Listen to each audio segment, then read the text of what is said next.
Hello বন্ধুরা, good afternoon. দেখো আবার আজকে চলে এসেছি রান্নাঘরে তোমাদের একটা রেসিপি দেখানোর জন্য। যদিও এটা কমন আমার কাছে, আর এটা অধিকাংশ ঘরেই হয়। তা আজকে আমি যেহেতু পৌষ মাস শেষ হতে চললো, তো আমরা মাঘ মাসে মূলো খাই না, যার জন্য তোমার মেসোমশাই করলাম মূলো নিয়ে আসো, মূলোর ঘন্ট করব। তা আজকে আমি মূলোর ঘন্টটাই তোমাদেরকে শেয়ার করছি। এই দেখো, মূলো কুচিয়ে একটু হালকা ভাপিয়ে নিয়ে রেডি করে রেখেছি। আচ্ছা, আর তার সাথে দেবো মটরশুঁটি। মটরশুঁটি ছিল না বলে একটু কম হয়ে গেল, যাই হোক মেকআপ হয়ে যাবে। আর একটু আলু ভেজে রেখেছি, মিশিয়ে দেব। আলুটা দিলে একটু আঠা আঠা হবে, ঘন্টটা খেতে ভালো লাগবে। আর একটা ব্যাপার, ডালের বড়া করে রেখেছি, এই বড়াটাও এই মূলো ঘন্টতেই দেবো। তোমাদেরকে একটা একটা করে শেয়ার করছি, দেখাবো, কোনো অসুবিধা নেই, বুঝতে পারবে কীভাবে কি করছি। জিরে তেজপাতা ফোড়ন দিয়ে দিলাম। আচ্ছা, এবার মূলোগুলো দিয়ে দিলাম।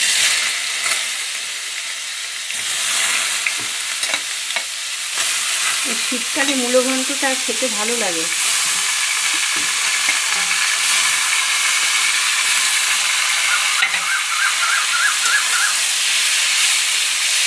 মূলো তো সব রকমভাবেই খাওয়া যায়, ডালে খাওয়া যায়, মূলো ভাজা টেস্টি করা যায়। হ্যাঁ, তারপর মূলো ঘন্ট, আবার মূলো দিয়ে চালটা দিয়ে টক খাওয়া যায়। সেটা আমাদের নিয়ম আছে। ওই তোমার সংক্রান্তির দিন রাত্রিবেলা ওই মূলো আর চালটা দিয়ে বেশ পাতলা করে টক তৈরি করে রাখতে হয়।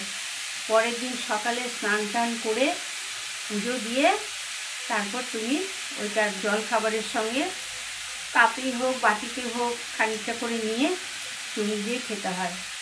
আর তার সাথে নারকেলও থাকে টকে, নারকেলটা পুড়িয়ে হালকা করে একটু ভেজে নিয়ে, তাই দেখি যদি আমি বানাতে পারি তোমাদের সঙ্গে নিশ্চয়ই শেয়ার করব, তাহলে তোমরাও বানিয়ে খেতে পারবে।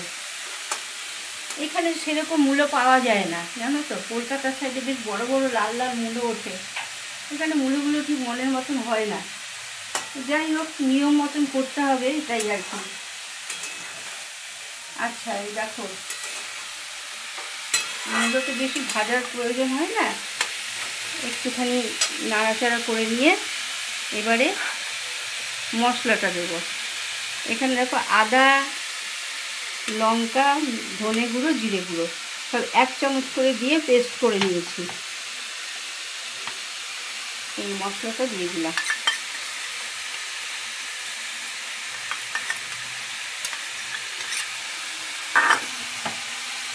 খুব একটা বেশি সময় লাগে না, অল্প সময়ের মধ্যেই হয়ে যায় এই রান্নাটা।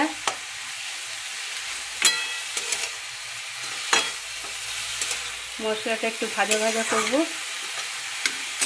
আর এই যে একটু টমেটো দিয়ে দিলাম, আর সেই আলুগুলো ভেজে রেখেছিলাম, এটাকে আলুটাও দিয়ে দিলাম।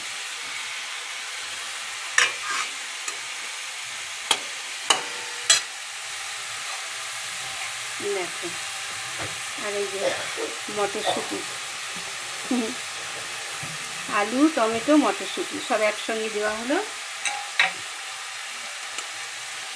আচ্ছা, এবার পরিমাণ মতো নুন দিয়ে দিই।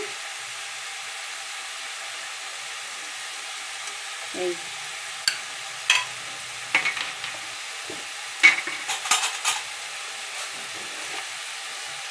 1 চামচ চিনি দিয়ে দিলাম।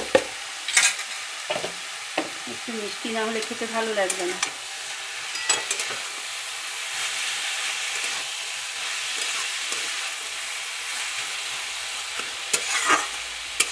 আরেকটা জিনিস বলিনি তোমাদেরকে, মূলোটা একটু কম হয়ে গেছে, 2টো মূলো না শাল হয়ে গেছে, যার জন্য 2টো বাদ দিয়ে দিয়েছি। হ্যাঁ, ওই জন্য ওর সঙ্গে একটু গাজর মিশাতে হয়েছে।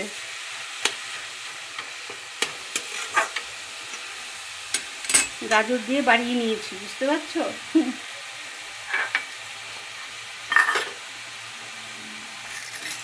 ঠিক আছে, একটু ভালো হোক। এই দেখো, মশলাটা দিয়ে তোমাদেরকে দেখালাম যে কষিয়ে নিয়েছিলাম, নিয়ে সামান্য একটু জল দিয়ে এবার নাড়াচাড়া করে, আর নামাবার আগে একটু ডালের বড়া ভেজে রেখেছিলাম, তাই ছোটো ছোটো করে কুচিয়ে রেখেছি, ওপরে দিয়ে দেবো। খাবার সময় মুচমুচে লাগবে। এটা বড়া করেছিলাম, ভেঙে দিলাম বড়াগুলো আর কি, তাহলে করে ভালো লাগবে খেতে।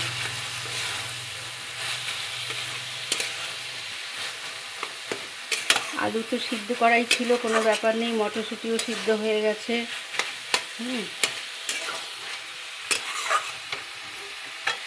এটাও হয়ে এসেছে। আচ্ছা, এবার নামাবার আগে গরম মশলা দিয়ে দিলাম,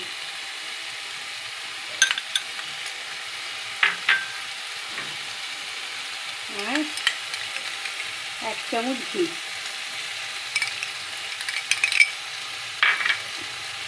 ঘিটা একটু বেশি হলে ভালো হয়, কিন্তু আমি ইচ্ছে করে দিলাম না, যেহেতু খুব একটা ঘি খাওয়া তো ভালো নয়, সব দিক বজায় রেখেই খেতে হবে। দেখো,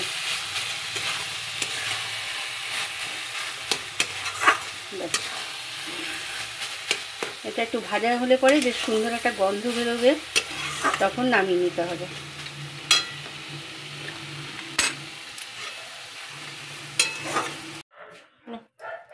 হয়ে গেল মূলো ঘন্ট রেসিপি, তোমাদেরকে দেখিয়ে দিলাম। তোমরা এরকম করে খেয়ে দেখবে, কেমন লাগে আমাকে কমেন্ট করে জানাবে। ঠিক আছে, তাহলে আজকের মতন টাটা। আবার আসবো অন্য রেসিপি নিয়ে আরেকদিন।